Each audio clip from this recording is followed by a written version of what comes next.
Selamat pagi sahabat Alkitab yang terkasih. Marilah kita mengawali hari ini dengan melakukan perenungan akan firman Tuhan. Bacaan Alkitab kita pada pagi hari ini berasal dari kitab 1 Samuel pasalnya yang ke-30, ayatnya yang pertama sampai ayatnya yang ke-8. Ketika Daud serta orang-orangnya sampai ke Ziklag pada hari yang ketiga, orang Amalek telah menyerbu tanah Negeb dan Ziklag. Ziklag telah dikalahkan oleh mereka dan dibakar habis. Perempuan-perempuan dan semua orang yang ada di sana, tua dan muda, telah ditawan mereka dengan tidak membunuh seorang pun. Mereka menggiring sekaliannya, kemudian meneruskan perjalanannya. Ketika Daud dan orang-orangnya sampai ke kota itu, tampaklah kota itu terbakar habis. Dan istri mereka serta anak mereka yang laki-laki dan perempuan telah ditawan. Lalu menangislah Daud dan rakyat yang bersama-sama dengan dia itu dengan nyaring, sampai mereka tidak kuat lagi menangis. Juga kedua istri Daud ditawan, yakni Ahinoam, perempuan Yisrael, dan Abigail, bekas istri Nabal, orang Karmel itu. Dan Daud sangat terjepit karena rakyat mengatakan hendak melempari dia dengan batu.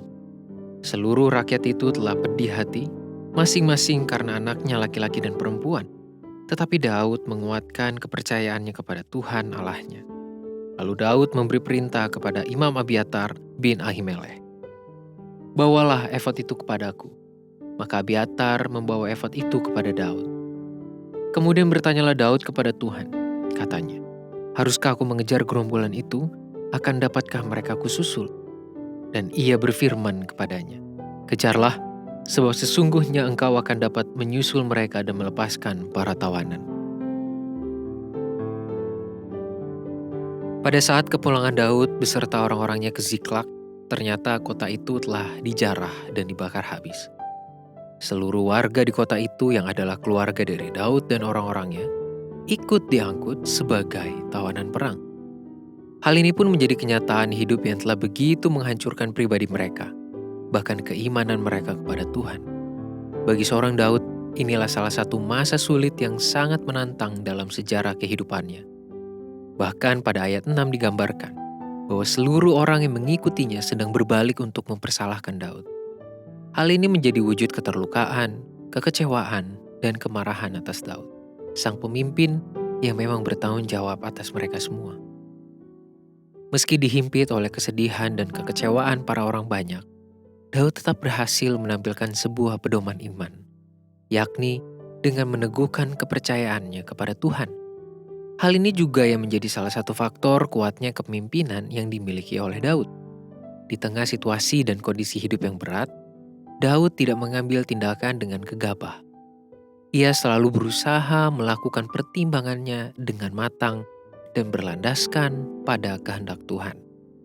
Beberapa kali, sejak masih dalam masa pelarian dari kejaran Saul, Daud selalu menyertakan Tuhan pada setiap keputusan yang harus ia lakukan. Ia menyadari bahwa Tuhanlah yang berkuasa atas jalannya kehidupan, sehingga mengambil keputusan dalam keegoisan merupakan sebuah kekeliruan terbesar.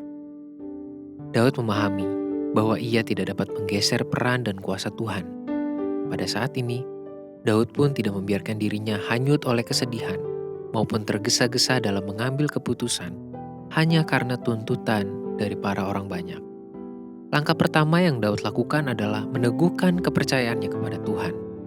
Daud menyadari bahwa kenyataan hidup saat itu telah membuat imannya kepada Tuhan menjadi rapuh. Hal itu tentu menjadi sesuatu yang wajar sebagai seorang manusia. Namun, ia tidak membiarkan kerapuhan itu menjadi akhir dari kehidupan imannya. Daud segera melakukan tindakan untuk meneguhkan kembali kerapuhan iman itu agar tidak hancur berkeping-keping. Sahabat Alkitab, meneguhkan kepercayaan kepada Tuhan di tengah kenyataan hidup yang pahit merupakan sesuatu yang sangat menantang. Terdapat banyak tantangan yang membuatnya semakin sulit untuk dilakukan. Namun, meneguhkan kepercayaan adalah penting bagi setiap orang percaya yang ingin melanjutkan hidup sesuai dengan kebenaran firman Tuhan. Hanya dengan iman yang teguhlah kita dapat mengarahkan hati kepada Tuhan dan mengakui perannya dalam setiap perjalanan kehidupan. Marilah kita berdoa. Tuhan, kami berterima kasih atas semua penyertaan dan kasih setia Tuhan yang selalu kami rasakan. Di dalam banyaknya pergumulan maupun peristiwa di tengah kehidupan kami yang kurang menyenangkan.